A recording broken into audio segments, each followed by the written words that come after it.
Les agents et cadres de la Direction générale des impôts sont en séminaire d'une semaine sur la vulgarisation des dispositions statutaires ayant trait au régime disciplinaire au sein de l'administration publique. Une cérémonie honorée par la présence en personne du ministre de la fonction publique Jean-Claude Kibala et du vice-ministre des Finances Roger Cholongo. Le directeur général de cette institution donnera le ton du séminaire. Il n'y a pas d'efficacité sans la discipline et l'observance de l'éthique et de la déontologie. Il y a plusieurs instruments que nous avons déjà mis en place, notamment la charte des vertus de l'agent des impôts.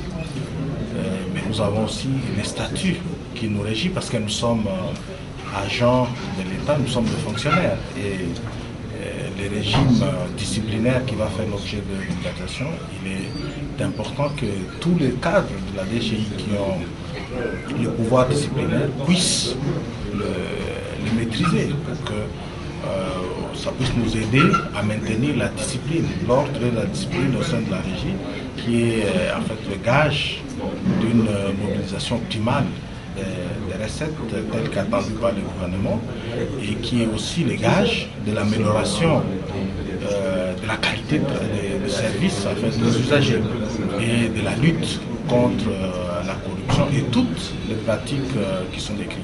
Dieudonné Locadi a aussi émis le vœu de voir ses collaborateurs s'investir à fond afin de faire de la discipline un passage obligatoire de la mobilisation des recettes. Présent à la cérémonie, le vice-ministre des Finances qui représentait les ministres de tutelle soutient que ce séminaire vient à point nommé, car cela s'inscrit dans la ligne droite des orientations du gouvernement.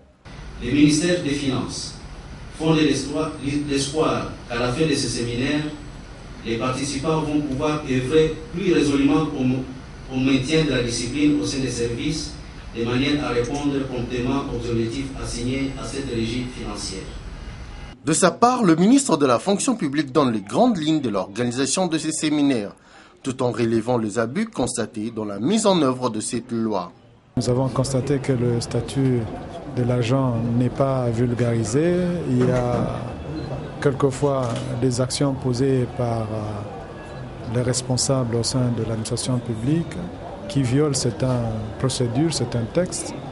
C'est pour ça qu'on a dit qu'il faudrait essayer de vulgariser ces textes, mais aussi faire un rappel par rapport aux agents que désormais les disciplinaires seront traités jusqu'à la fin et les conséquences nécessaires seront prises pour qu'il y ait la discipline au sein de l'administration publique. L'objectif de l'organisation de ces séminaires est de deux ordres. Le premier s'inscrit dans le cadre général qui est d'accompagner le gouvernement de la RDC dans sa lutte contre l'impunité et éviter le manque à gagner que ne cesse de subir le trésor public. Le deuxième est d'ordre spécifique, celui de renforcer les capacités des cadres des différents services investis du pouvoir disciplinaire pour favoriser l'efficacité et l'efficience de ces services dans la confection et le traitement des dossiers disciplinaires des agents incriminés.